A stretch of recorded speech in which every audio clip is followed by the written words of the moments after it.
the way I work is quite different to how industry works. Um, and I've grown to really take a perverse pride in this. I frequently get asked by mostly men, "Oh, what's that for?" You know, or "What's it from?" It all arrives in my studio on the back of a truck as flat steel. I don't have any outwork done, so I don't use contractors, engineering companies. There's no CNC or CAD work. It's all, say, tactile and analog. It basically comes down to heat and pressure. So they're the two things I've got at my disposal. The cutting tools are all handheld. I'm explaining this because a lot of people, when they're trying to visualize what my studio is, and they'll say, "Oh, well, your factory," or something like this. And nothing could be further from the truth. It's really minimal. Corten steel's iron-based alloy, but it contains a bit more carbon and some chrome and copper, slightly different quantities than conventional steel, and that gives it a different property when it rusts. So when it rusts, the rust, instead of flaking off in great sheets, it actually adheres to the surface, and the rust itself forms a barrier, and that slows down the corrosion process. But the kind of side effect of that alloy is that it's quite springy. It's quite a high tensile steel. It's really nice to work with. They've got these lovely italic kind of curves. It forms a natural curve of its own volition. I don't really have to push and force it. If you're doing that, you're kind of doing something wrong. I've had quite a lot of chats with guys from engineering backgrounds, and they just assume that I've had it all, a CNC cut and pre-cut.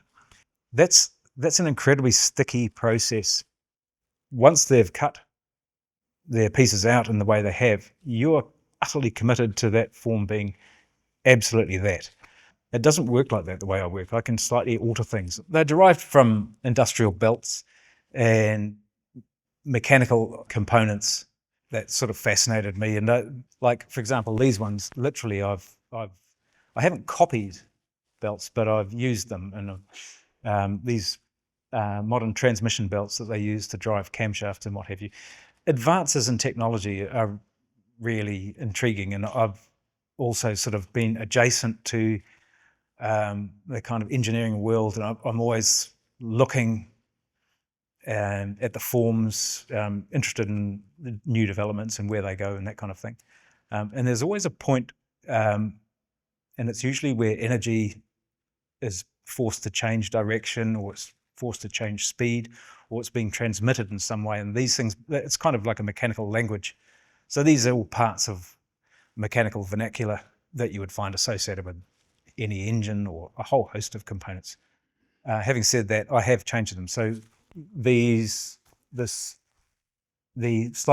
angles sort of that cut into them, you won't find those in any machine. And I put them because I want to energize the work. They were taking on a strange sort of passive quality, and I found that I just had to tweak it. The other thing that happens is this, because these have this diagonal structure to the teeth, it stiffens the object a lot. It makes it way more strong because the load is being transmitted around the circumference. It's a bit difficult. It's a monocoque. But for example, if they were cut horizontally, which I've done a few of, it's way floppier and sort of just more lacking in integrity. This was a private commission, and I really showed this image. This is me working on it just to explain the kind of odd cottage industry sort of nature of my studio and working space. As you can see, it's not even a complete building. It's roofed over with some plastic material, but it's a wonderful place to work because I can drive in and out of it with a fork hoist. You can see I've got it set up on this jig that enables me to spin the work around and work at it. In the previous ones, I would literally clamber down and around and weld down on my belly on the ground. And, I'm just not up for that anymore. The enthusiasm you feel for producing new works is something that you have to pay careful attention to, because otherwise you'll simply just lose the will to. These works take a lot of energy to make, and some of them. So, for example, the large work over there, I think, was about 4 months, maybe even a bit longer, of concerted sort of work and just turning up day in, day out. In terms of scale, I mean, that's quite a large work. How big could you go using the same techniques? A bit bigger than that would be about as big as I can manage in my studio, but I could go a lot bigger than that in different facilities. So this brings us to a conversation about scale. This is sort of a larger body of work. I'm really comfortable with the scale, and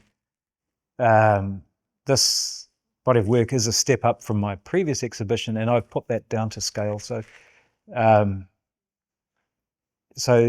there's a whole host of things that happen. Like, you can't simply scale something up and expect it to work. There's things like surface detail, texture, a whole host of things. I often find a lot of really, really large, like monumental landscapes type, they have a certain blankness, which I thought, well,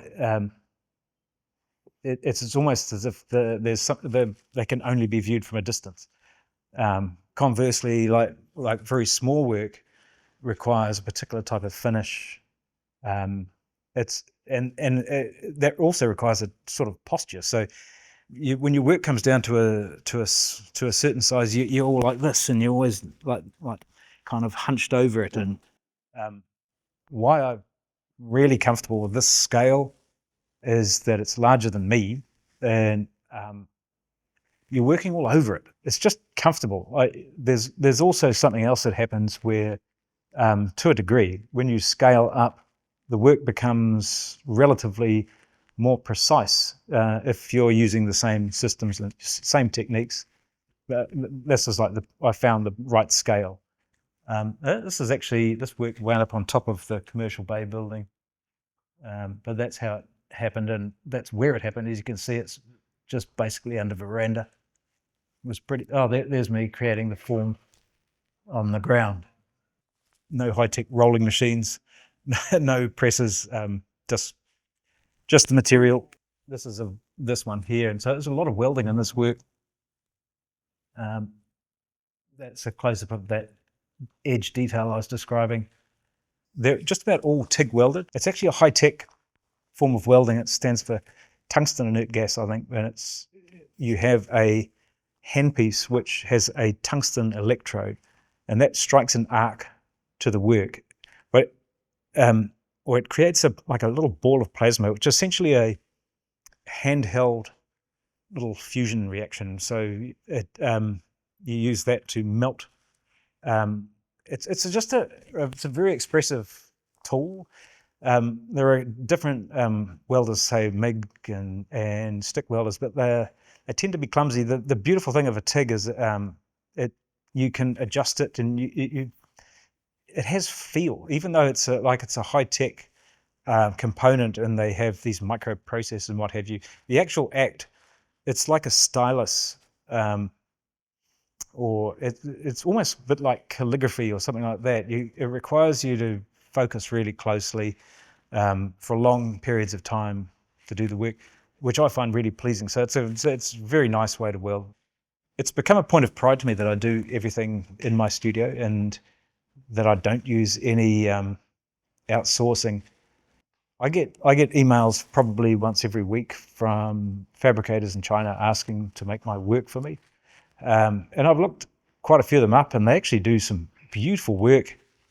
I have no doubt at all that the quality of their work would be excellent, but I just don't. I'm becoming more and more stubborn about this. I just don't see any reason to go across the world and have work made in another country, or even here to a large extent. I'll just continue to make it. That's become part of my practice, and that's how it's going to stay. So I want the body of work to be finite and to be of my own construction.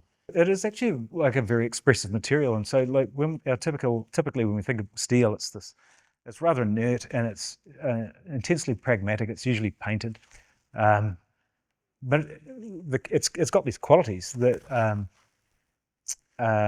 can be exploited, which is what I've done. I found like minutiae starts to play more and more a role.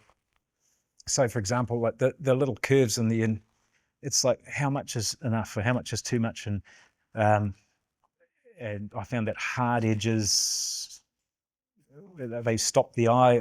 I'd read a lot of history, and I'd read that the Admiralty always used to finish the interior of these rather cramped ships' interiors were always rounded for safety, but also because they understood that when men were cooped up for days and days and days below decks, that the curves always would draw the eye.